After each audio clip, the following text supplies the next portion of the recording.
You're listening to Productivity Protected, the podcast that's all about data privacy and security. We'll unpack emerging threats, hot issues in data security, and top ways to protect your data and how you work. Here's your host, Spencer Kupferman. Welcome back to Productivity Protected podcast. I'm your host, Spencer Kupferman at PKWARE. We've got a tremendous show. We've got not just one special guest. We have two special guests for all of you out there in PKWARE land who are tuning in for this super episode. This episode, succeeding in the tech partner ecosystem. This is awesome stuff for all of you partner junkies out there in the InfoSec space, who all you do is partner all day, network all day, and talk cyber and how to move product in the cyberspace and put in the hands of our valued customers what they need in the cyber InfoSec space. This is your show. This is your show here today. As I said, we got we always have great special guests here, do we not? We always have awesome guests here who bring out really great content. And I'm just happy to be here. I'm just happy to be here amongst some legends. And we have legends. We have legends in InfoSec. And legend partners, legends all the way around. And I want to introduce them. I'm going to start with our first legend, who is close to home because he actually works at PKWARE. JT Sisson, who's our SVP of our partner channel. Let me read you a little bit about JT. I'll give you a little bit about his background because he's got a tremendous background. Besides the fact, and this might be the most important part of his background, he told me this before we started taping. Full disclosure, I know we're going to anger a lot of potential Celtic and Heat fans out there. He's like a Dubs guy, okay? He's a real Dubs guy and has been. He's not a fair weather guy. He's not. He's the real deal, okay? Dubs guy, going for the Dubs, going for another championship. So I'm going to congratulate him. He's not going to respond. I'm going to get to his bio, but I want to just get that out on the record here on Productivity Protected podcast, that the Dubs won the Western Conference Finals in pretty easy fashion. I mean, it wasn't like a real struggle for them to get to the fourth win. And they played great last night. And he's, I think, their number one fan. So I'm sorry for all the East Coasters. I'm sorry for all the Eastern Conference other fans. I'm sorry for all the other Western Conference fans, the Suns fans, the Mavs fans. JT just let you down. I'm sorry. He's a Dubs guy. Okay. But let me read you a little bit about his background here. 30 years of experience in enterprise software sales, marketing, and operations. Now at PKWARE specifically, he's responsible for global partnerships with all of our with technology companies, resellers, consulting partners to deliver our go-to-market strategy for PKWARE's award-winning data protection. It is award-winning. You know, we just won a lot of awards. We won a lot of awards. You go to our website at pkware.com and you can see some of these fantastic user awards where our customers voted for us. Thank you, customers and partners for voting for our PK Protect platform. JT started his career at Next Computer. It's kind of dating you a little bit, JT. He's going back to Next Computer, the Steve Jobs company sold to Apple. We're going back into tech day here. And since then, has been serving really in corporate leadership positions in a variety of different types of businesses, whether they were publicly traded software business or private Silicon Valley tech ventures. Most recently, JT was VP of Worldwide Marketing and Alliances for Data Guys, which, as our PKWARE community knows out there and our customers and partners know, we acquired back in November of 20. I can't believe it's actually been that long, but it was November 20. I think I'm saying that right. And we were fortunate enough to get JT in that acquisition. And during his 6-year tenure, served as a senior member of the executive team responsible for overseeing all global marketing activities, as well as forging and operationalizing complex worldwide alliances with Microsoft. Never heard of Microsoft. Small little software company. Amazon, AWS, another very tiny, insignificant company. Google and IBM. You're starting to get the theme here. Okay, I'll stop there. JT also led the fundraising functions at Data Guys during their process, and I got to work with JT in that process before we initially got to know him. Did a great job there. He actually hails from San Jose State University and has a degree in economics. So for anybody who'd like to know if the recession is upon us or it's leaving us or it's coming, it's going, you could also ask JT about that and who's going to win the NBA Finals. He'll be happy to opine on all of those as well as PK Protect. So JT, welcome to the show, my man. Thank you, Spencer. I'm honored to be here with you today on the Productivity Protected podcast. I've been following it since its inception. So I'm excited to be here today as a guest. So thanks for having me today. Awesome. You're certainly welcome. And thank you for listening. I mean, at least we got one listener, right? We got one guy. We know JT's listening. We know he's listening in. And so thank you for that, JT. Appreciate your partnership and love having you on board for the journey. So thank you. Let's go to our next guest. Again, another cyber infosec legend. Been doing this a while. Chris Babel, who's the CEO of our strategic partner, TrustArc. Chris is also, I wanted to make mention that JT and Chris are California based. They're California based. So I'm on this podcast. I'm outnumbered. I'm an East Coast guy. I'm totally outnumbered by these West Coast guys. They're all about their Warriors. That's all we're going to hear about in this podcast, how great the Warriors are and how they're going to go 4-0 against the Heat or the Celtics, whoever it is. And they might very well do that. But great to meet Chris. Great to be here with Chris. Appreciate him. He's a busy guy and for giving us his time today. Been leading TrustArc since 2010 and has led the company through significant growth and transformation. As I've come to read about him and learn from his peers and our mutual peers as really a leader in the privacy, as a thought leader in the privacy compliance and risk management space.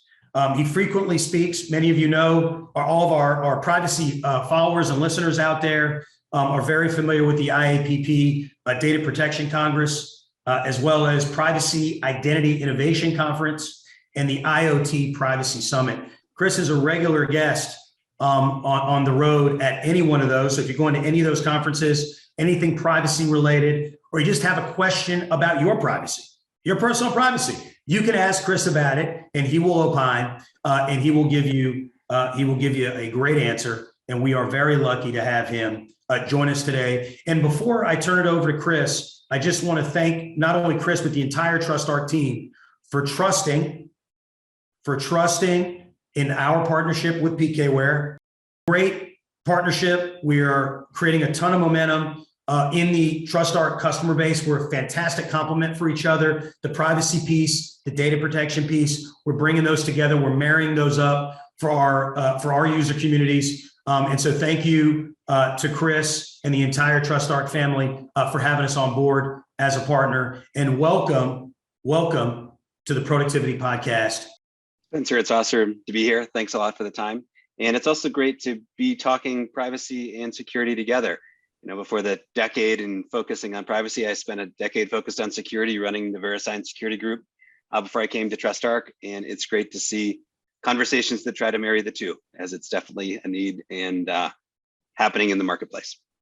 That's right. That's correct. You were running VeriSign, and it's amazing. Just the security piece. Just the security piece. That's right. Let's be clear, just the security piece. But that's why we're married up now, and that's a great point. And we're going to hammer that point home here for the large part of the next 30 minutes or so.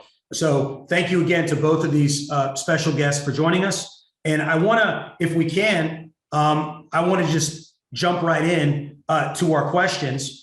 With our podcast guests, and we'll try to spread the wealth here because everybody wants to hear from you guys. That's why we asked you on here. Before we jump into some of the specific questions for Chris, if we could, it was kind of high level. I just talked about how we're partners. Maybe JT, this is for you. Just give a quick PKWARE partner program. What's that look like? And what value is this relationship driving? Of course, I can, on that last part, Chris can certainly will be able to piggyback on that. But I'll start with you on that here on the PKWARE Productivity Protected podcast. If you give our audience kind of a snapshot of what that looks like. Sure, Spencer. So at PKWARE, we have a partner program that focuses on go-to-market partnerships. So some of them are more traditional. partnerships with resellers, distributors, partnerships with system integrators, and the partnership with TrustArc falls under our alliances category.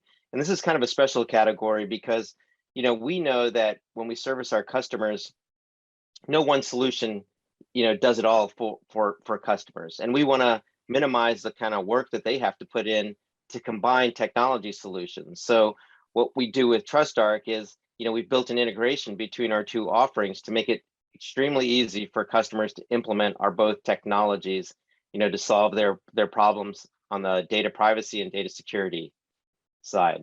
Thank you for that explanation, JT. I'll kick it back over to Chris to maybe, in his eyes, how does he view the value proposition of our relationship together, the TrustArc PKWARE relationship? Thanks, Spencer. I think what's really interesting about privacy is that at its core, it starts with security. If you can't protect the data and the information, you failed right at the outset. So it starts with, how do you secure the information? How do you protect the information? But oftentimes that is not thought of in the context of how am I actually using that information in a marketing program? How am I sharing it with a partner? And the security team worries about things like, firewall and the perimeter protection, thinks about databases and locking down that critical data that you have through encryption and who's got access to it. But they think less about the use cases of that information. And that's really where privacy steps in. And it starts candidly with understanding your data, understanding how it's flowing across your organization. And that is not just like, from database to a database, that's a database in country X to a database in country Y. Security person doesn't think that matters because it doesn't. It's encrypted, it's safe. Privacy person very much thinks about that transition across a geographic border, across an entity border, from a maybe corporate parent to a subsidiary, from a business to one of its partners. And so privacy really starts with the data. What we focus on in partnership, and this is why it's been so great to date, is PKWARE helps you understand that data, helps you understand how it flows, helps you understand how it's moving to partner, what it is at its core. Is it categorized as sensitive? Is it categorized as not sensitive? Things like that we can suck into our system and try to do the privacy work. How does the law apply to that data? What do you need to do because of those laws? What actions do you need to take? And it's really been in working together that we've kind of brought a best in breed solution in both parts of what we do to the market that candidly needs a best in breed solution. This is too critical to kind of get wrong. And by getting it really right with the best providers in each side of the equation, you end up with a better outcome for customers. I love that. I love that explanation, Chris, and how easy that is to understand for the audience, and viewing privacy from the lens of data protection, the way you described that it's really at the end of the day about protecting data in the first place. It's kind of why we're all here. That's a pretty important point. I want to stay with you if I can. We mentioned you've been at TrustArc for 10 years, but we know TrustArc from the late 90s, from its inception in 97. And if I'm not accurate in that date, then you'll have a chance to correct me. But we'll call it the late 90s. Probably longer than many of us. Some of us have been on the internet. So I mean, TrustArc's a real pioneer, and what I think the audience would appreciate, I know I would, is what was early digital privacy days like in the 90s? Does that even exist? So I'm going to kick it back to you for that. That's interesting to me. Yeah, so TrustArc was founded in 1997, and it was founded as a nonprofit organization where at one of the Esther Dyson PC forums, people said, this e-commerce thing seems like it's going to happen. And there were things like the VeriSign SSL certificate, along with kind of that seal that was on sites. And consumers were starting to feel confident in typing their credit card information in, because back in 1997, that was a question. Would it happen? It seems kind of ridiculous now, but that was the struggle, getting people to go from calling in their credit card from a catalog sale to buying online. And what they were realizing was, if this is going to build momentum, there's more than just your credit card that's being protected. I'm giving to Amazon to send me that book, and they did just sell books back then, my name, my address, and it needed to be shared with, delivery agent to get to me. And so this idea of a privacy policy was born, and TrustArc, trustee back then, was born as a company that would say, this is what a good privacy policy means, and we'll validate you. And so until 2008, when Excel basically bought us out of nonprofitdom and turned us into a company that was focused on building technology, we were really an audit firm. We audited people's privacy practices with sharp pencils and nice paper, but it was about questions in paper-based format of, do you meet the requirements of what had been defined as a good set of privacy practices? Wow, that's a story. That's a story, and that's a real transformation. I mean, that's, to start out, I did not know. I don't think our listeners knew that it started out as a not-for-profit. So that's a great transformation.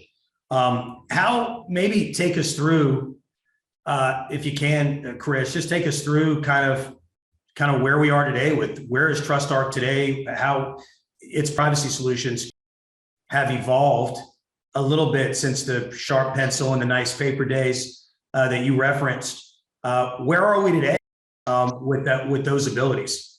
Sure. When I took the role as CEO in early 2010, I was basically tasked with helping it to become a technology company. I'd asked the Excel partners what the most difficult question was in investment committee, and they said, we were asked how many engineers there were, and the answer was 0. And so that was the task at hand. And in early days privacy, people thought about it in the context of, I'm going to put a privacy policy on my site. It's going to describe how I think data is moving around the organization, and we'll update it every year or so. And sometimes that was 2 or 3 years. The early need really came in 2011, 2012, when there were the first consent laws around cookies in the EU. There was also pressure from the FTC on the kind of ad ecosystem when they were targeting people behaviorally to start putting that ad choices icon in. So we started to build technology solutions like scanners to figure out what trackers run your website, the consent mechanisms that you see popping up regularly, that little icon that we serve tens of billions of a week across a broad set of ads in the ecosystem. But it was really GDPR passing and kind of the 15-16 timeframe and the build up to 2018 that fundamentally created the market that we see today. As the first big law with scary penalties and really a lot of questions still to this day of how do you be compliant with certain aspects of it. And a lot of companies still haven't started, which is maybe a little unbelievable for some of your listeners, but true, and I find them every day. That has exploded from being one law with fines and penalties that are scary to being, we track over 1,000 laws with the NIMIDY research team that have impacts in what you can and can't do with data. And that really, people think about the big ones, GDPR first, then it was the California laws that kind of come with some delayed enforcement now, but laws in Brazil, new laws being debated in India. We now have additional states like Connecticut recently, I think it was 2 weeks ago now, passed a state law. And it's these laws that really drive the need for technology. You cannot manage your business and its data vis-a-vis what you are allowed and not allowed to do with these laws or any best practices that you wish to take on without a technology solution that helps you do that. The days of kind of Microsoft really being the biggest provider through Excel and Word of privacy solutions in the past just doesn't cut it anymore. I appreciate that perspective, Chris. JT, anything you want to add to that relative to those laws? And Chris gave us kind of an evolution, starting at GDPR, of course, California, and you've been in this space for many, many years. Is that a similar view that you take?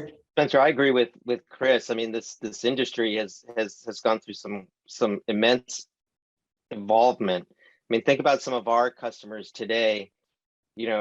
Two in financial services. One is celebrating their 170th, birthday. Another one, 222nd, birthday. So these companies have been in business for so long, amassing large amounts of data, in systems that predate mainframe. And we think, when we can cover systems from mainframe to now modern architectures like the cloud, Chris is right. I mean, pencil and paper, I mean, those things were going on, during those times. And so, and now you kind of fast forward to, these customers that we work with, these organizations in healthcare, in retail, in financial services, across the board in government.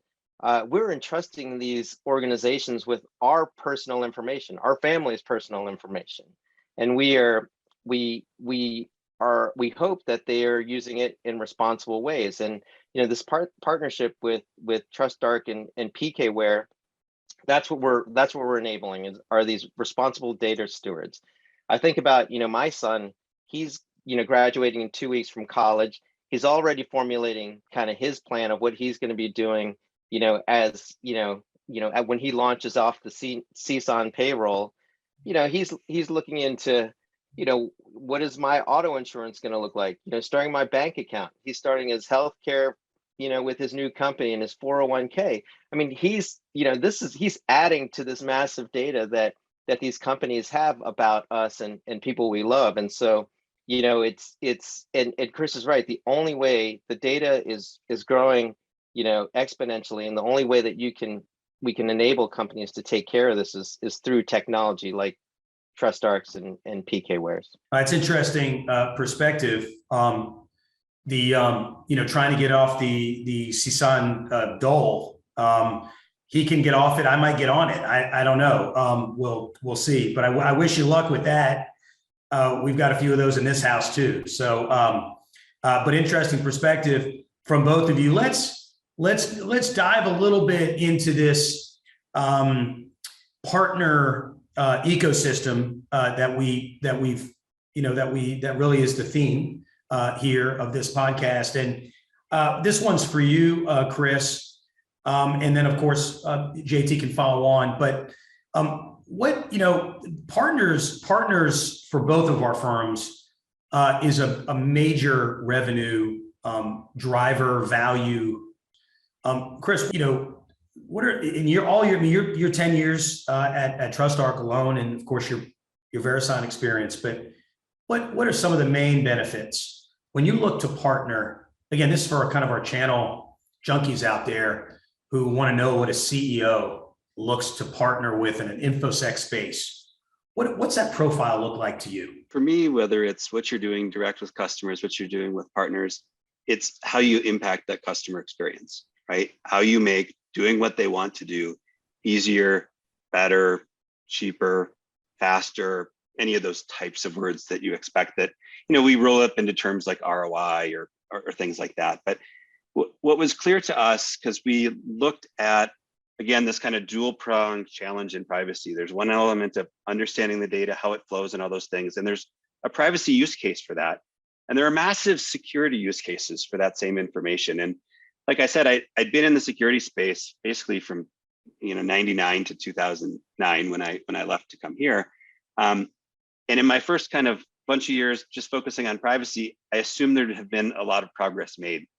And candidly, there was less progress made on understanding this data and how it flows than I ever expected. So when I wanted to marry with a set of providers and partner, because we knew our expertise was in understanding the laws, their impact on your business, and how to help a company quickly address those such that they could go use that data to grow their business more quickly, provide a better service to customers.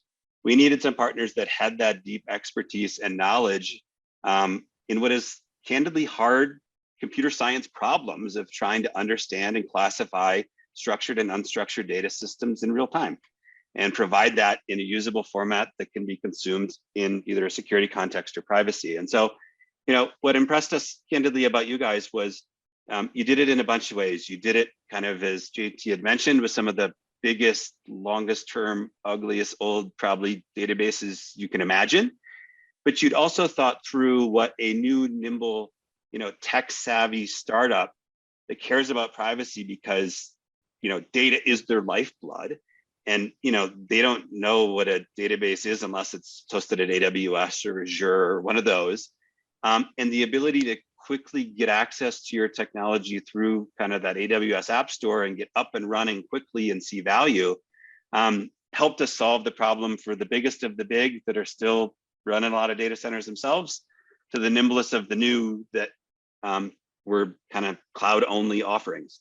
And so your ability to provide across that spectrum the information we needed to help people action privacy was very valuable and important. Appreciate that, Chris. And JT, what you want to add on to that, but just kind of looking at it from your perspective, someone who is presiding over a global channel as a global partner leader in the InfoSec space. Yeah, Spencer, I'd say, I've been doing this for quite a while, and, partnership is one of these terms we hear frequently, and in some cases may be overused, in our industry. I've seen this, kind of evolve where, companies wanted to grow through partnership, and they'd established things that were called Barney relationships. The purple dinosaur, I love you, you love me. We put stuff on our website, we do a press release, and we call it a day. And the question is like, what's the value to the customer? Like Chris is alluding to. And what excites me about the TrustArc relationship, and at its heart, it's kind of a pun you mentioned earlier, is trust. And the folks at TrustArc are maniacally focused at the customer, and we think that's part of our DNA at PKWARE as well, right? And so what do we have to do, as Chris mentioned, to get them the most value in the quickest time frame, with the biggest impact. And I take my hat off to Chris and his team over at TrustArc, because there are players in the industry that claim that they have data discovery capabilities, and quite frankly, I think that's a disservice to customers, because we know at PKWARE what goes into trying to find PII in a mainframe all the way to these modern architectures, and the amount of work and engineering that we put into that. And when you go to these customers and you claim that you can do it at the level that's required, in the thoroughness that's required for these laws and legislations, I mean, TrustArc said, look, you guys at PKWARE are really good at this side of the equation. You're good on this, and we're great on this side. And the combination will bring value to a customer. And they recognize that they don't have to make money, on the whole kit and caboodle. They recognize, servicing the customer was the right thing to do. And that's our philosophy at PKWARE too, where we know we can't do data privacy. So, at the level that TrustArc could do. So, our reps at the field are interacting and bringing one another into situations that ultimately benefit the customer. That's why I think it's so great. What I love, those are both two great answers. So those are great. What I really love is as you getting controversial, JT. I love that. Claiming other vendors with their discovery capabilities, but not really. They're not really discovery capabilities. Maybe we'll go viral. Maybe the Productivity Protected podcast, this particular one, because of your controversial statements, will go viral, and we'll have you to thank for that and all the clicks and all the eyeballs we're going to get now. Chris, I'm gonna go back to you here. The threat landscape is it's off the wall. Certainly since this Russia-Ukraine situation. Every day in the news, there's a major breach, whether it's ransomware, malware, you name it. There's every flavor of every nefarious actor that's out there in the cyber world is flexing their muscles right now. In my humble opinion, I don't see any abatement to that. I think that's going to continue to be amplified, and so our solutions with TrustArc are just going to become more valuable and more strategic for our customers and our partners. You've been in the space much longer than I have. I want to just hear from you, and I'm sure our audience would love to hear from a privacy veteran like yourself. What does the future look like? Because it seems kind of glim from where I'm sitting, and I hope I'm wrong. Is there a glimmer of hope for those of us that are trying to do right, are trying to secure data, are trying to make sure that our cyber hygiene is where it needs to be? Or is it just going to be a continued mess for the world, for the Western world to try to deal with and get this under control? Well, it's a great question. Sometimes it feels like I'm saying the same thing for 10 years, or if I talk about security related things for 20 years. But it's not because, we just are repeating the same old thing. It's because it's still true, right? The threat landscape from the security side continues to increase. We're all using more software, there's more data, there's more value in stealing it. And we've always said there's going to be more bad actors, and the fact that those bad actors are getting more organized, and in some cases more sponsored by governments. None of this is surprising or should be surprising because it's been talked about for 20 years. And I think, if you flip that to the privacy related side, again, security needs to happen for privacy to even be contemplated. But once it is, it's this nuance to the data and how it can be used that makes it incredibly difficult. And you're suddenly overlaying what was a bunch of laws in the past that were on the books, but not enforced and not as much paid attention to. And again, starting with GDPR and powering through, you've now got almost half the world's population in a federal kind of omnibus privacy law. And if either India or the US happens, then we will be at half the world's population. And so the business side of that is a constant struggle. Threats, vulnerabilities, how you deal with it, how you protect the data, but also how you're making certain that you're meeting all these new laws. And at the end of the day, as a business, you don't want to deal with either of those. You want to go use that data to grow your business, right?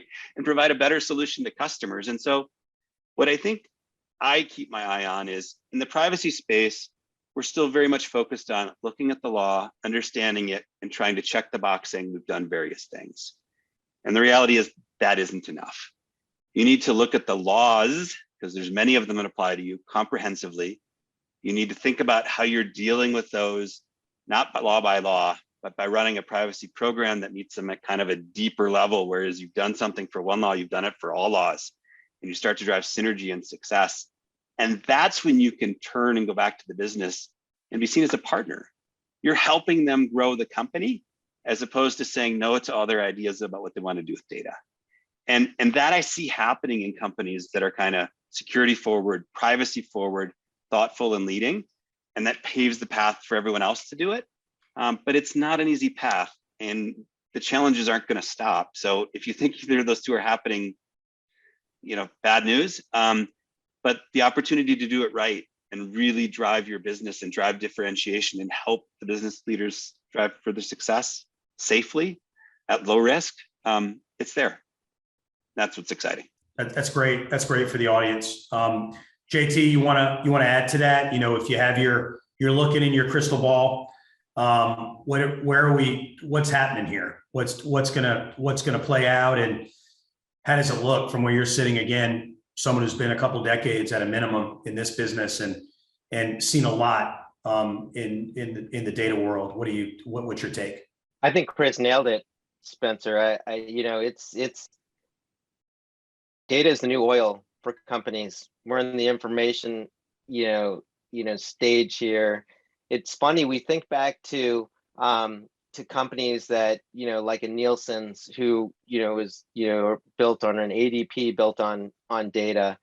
And we thought, these are data companies. But, now we go shopping, we swipe our credit cards, we enter in our loyalty numbers, and now Safeway and grocery stores, everybody's a data company now, right? And as Chris pointed out, it's, how do we help companies balance that, using the data to be able to accelerate, business, making them more agile, but also, making sure that they're responsible with that data, that it's secured correctly, that they're adhering to global privacy laws, correctly. It's, and that's going to continue to grow as, and new technologies emerge, new forms of data are coming out. And I think, as Chris mentioned, we could probably replay this podcast, the same podcast in 10 years, and it'll still be relevant, the things that we're saying today, in 10 years. So I totally agree that we just got to keep fighting the good fight here, for our customers. I'm going to mark that down to have marketing and the production department publish this. What 10 years would be? 2032? Is that right? Yeah. Okay. We're doing it. 2032. we are going to republish this, and we're going to maybe even get more out of more mileage out of it then. But great answers from two visionary leaders in our space who have seen a lot in the data space, in the privacy space. We're coming up on time, but I do have time for one more question for both of you. I'm going to stick with JT on this one. And we're going to get more to the personal side here. I think we've talked about the partnerships, we've talked about the ecosystem, talked about the future a little bit. We've covered a lot in a very short period of time, which is what we have to do on these podcasts to make sure we're keeping our audience engaged. But I want to just get to a personal side here for a moment. And JT, intentionally on your bio, I did not read all of the personal things that you do in your spare time, because I felt I'd be doing a disservice by just listing all of these unbelievably diverse activities that you have got yourself into, and thankfully in some cases have gotten yourself out of. And I thought it'd be better for you to kind of tell us what it is that you do in your limited spare time. Of course, you got your family. I know that's near and dear to you.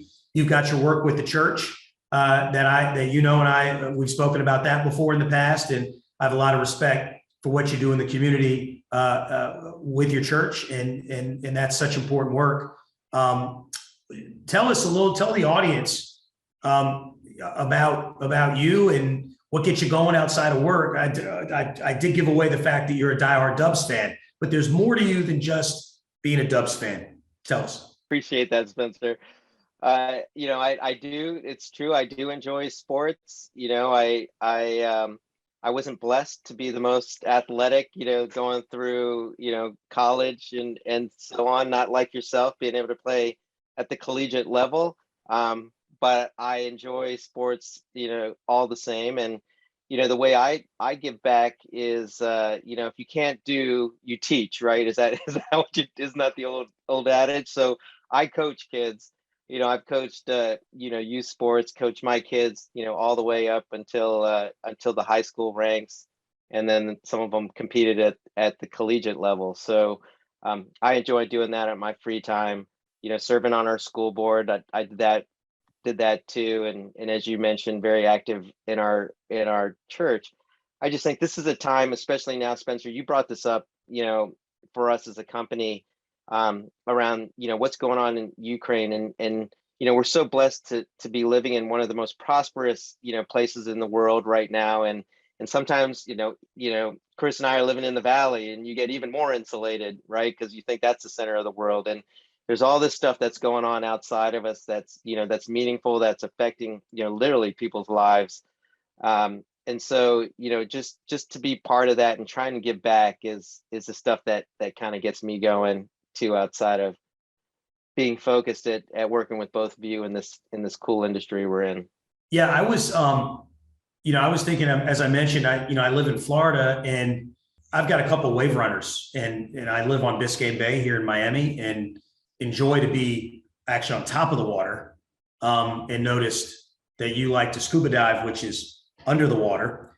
And so I try not to stay there. I try to stay above the water. And you're under the water. I think we're a great compliment. That's a great team. You're under, I'm over. We're good to go. So just be safe and I'm going to be safe on my wave runner, and you're going to be safe scuba diving, and we're going to be safe, and we're going to continue our great partnership with TrustArc and Chris, and everything's going to be great. So Chris, same question to you. On your bio was kind of short and sweet, didn't get any personal information. If you don't want to share any, then that's tough for my audience. But I'm sure you'll find something that you'll share with us in your personal life, whether it's something you love to do, something you have another passion that you're passionate about. Obviously, you're passionate about privacy and data protection and our partnership. But tell us a little something about Chris Babel in his spare time, if you can, for our audience. Sure. Well, I run a privacy company, so I shouldn't talk about it, right? That's right. No. I do not have any kids off the payroll. I have 3 teenage boys, 3 years apart. And that is all encompassing in the spare time, whether it's, similar to JT, they each have one or multiple sports. Some of them, like tennis, were my sport from growing up, so I think I can be helpful from the get-go. But growing up in rural Minnesota and having a son play water polo was a new California sport that I have since adopted and learned and help a lot with. So for me, the water activities, that's just wrestling in the water from everything I can tell after watching for about 10 years. I prefer when I spend time on the water to do things above the water like you do, but mine involve kites and boards. So I will kite surf a decent amount around the Bay Area in the summer season. Very cool. And, boards, of course, JT being also a surfer, being an avid surfer. And like I said, just there's like a list of like 70 things. I started to think about, well, is he working any, or is he just like going from one activity to the next here with all the children in tow? And wow, I mean, I think here's one thing I can say about both places us three live, really lends itself to an outdoors life. And I think if you're not into that and everything we all just talked about, whether it was JT and the scuba diving and you're and Chris and the with the kites and the water polo, I can't help you with that. I have to admit, I cannot help you with the water polo for your son. I wish him all the luck in the world, and I have to agree. I've watched it, minimally, sparingly on the Olympics, and I would have to agree with you, Chris. It's wrestling in the water. It seems like wrestling in the water to me. There's every now and then there's like a ball pops up, or I don't know. It's that and hockey to me are foreign languages. Where I grew up in Raleigh, North Carolina, and we had no hockey and we had no water polo. That was for sure. But we're unfortunately we're out of time. We could chat all day and have fun, and hopefully we'll get a chance outside of this podcast, us three to hang out. I'll make one last point. You mentioned being in the Valley, in the center of the world, JT. I mean, Milwaukee is the tech hub, man. I don't know what you guys think you're doing out there, all right? But Milwaukee, right here, the 414, that is the new tech hub of the United States of America. That's where it's happening. So just I'm a competitor. So from a competitive perspective, I got my money on the 414 in Milwaukee, with great city of Milwaukee, Wisconsin, where we'd love to have Chris come visit us and see a real tech hub out there in the great state of Wisconsin. But that, like I said, that was our last question. I want to thank our guests, as we're out of time, unfortunately, but thank our guests for joining us here on the Productivity Protected podcast. Thank you for all that content. I want to thank JT Sisson for joining us here. He's busy with his worldwide partner network out there, pushing product through that, adding value to customers, signing up new partners. Very busy guy, but I appreciate you being with us and contributing here. You guys were a great pair to have for this particular episode. So JT, thank you so much for joining us today, and we look forward to having you back on Productivity Protected. Thanks, Spencer. It was a pleasure to be with you and Chris, my friend Chris. Thanks for today. And of course, the privacy legend, Chris Babel, CEO from TrustArc, value partner. As I've said, we've talked a lot about our partnership and the value proposition that comes with, as Chris articulated so nicely, the marriage of the two, the data protection with the data privacy, and bringing those together has created an ultimate solution, as Chris so nicely articulated for our audience. And Chris, I want to thank you, and I want to apologize to you for not reaching out even sooner in our relationship. So I'm trying to make up for it by featuring you on our podcast. But hopefully we can spend some time offline, doing what CEOs do, which is talk about our companies and our future together in our partnership. Thank you again for trusting PKWARE with your customers. And I'll say this last thing before I kick it to you for your conclusion. My first introductory to TrustArc was on a JetBlue website. I lived in Westchester County in New York for a few years. I moved out of New York City after 15 years in Manhattan and lived in Scarsdale, New York. And the Westchester County airport's like a lot of JetBlue traffic there. So it was booking JetBlue to Florida a lot over the years. My parents lived down here. So noticing the TrustArc, powered by, and before I got in the space, knew that name. And so to be able to be partnered with you and TrustArc now, I don't know if I'll go as far as saying it's a dream come true, but I won't go that far. But I will say that it's really super ironic that I knew that name, being in the software, totally different software industry that I was, and valuing that name, and now getting to say that I'm a part of that, and the whole PKWARE community is. So thank you to you. Thank you for giving us the time here on the Productivity Protected podcast and giving our audience great content today. Chris, thank you. Well, Spencer and JT, thanks for having me on this, but also thanks for the great partnership. It's worked incredibly well, whether it be on the product integration side, whether it be on the talking to customers together side, to really help drive more customer value, which is what we're all about. And whether it be meeting up in Miami, which is always fun, whether it be in the Bay Area, heck, I'll even go to Milwaukee as long as it's Summerfest and there's a good band playing. So mark a date, find a good show as part of that. And I am happy to join you with the 20,000 people hanging out on the waterfront in the middle of summer. Happy to do that as well. So thanks again for having me. Chris, I tell you, Chris just dropped his Milwaukee knowledge there. That was impressive, JT. That was really impressive. I mean, Summerfest and the 20,000 on the waterfront. He's got it. Wow. He is with us. He's there, and I love it. And we're going to do it.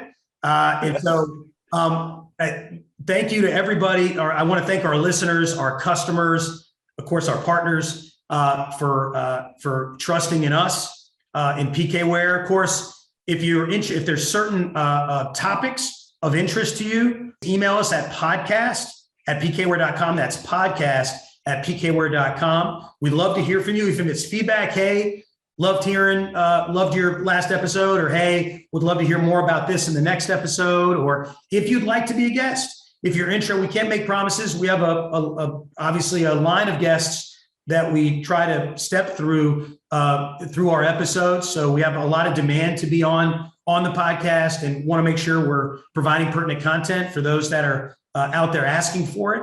But please write us, say, hey, I'd love to contribute if you do an episode on XYZ. Here's my background. Here are my credentials. Would love to be with you, Spencer. Would love to hear from you. So again, thank you to our guest, Chris Babel, CEO TrustArc, JT Sisson, our SVP of Partner Channel and Development Worldwide.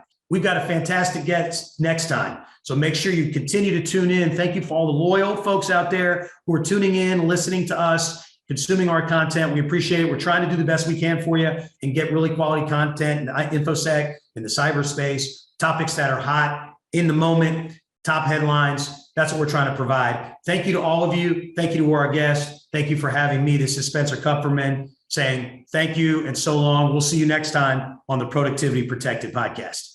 Thanks for joining us on today's episode of Productivity Protected. Learn more about how PKWARE protects data and workflows by visiting pkware.com, and join us next time for more insider info on protecting data wherever it lives and moves.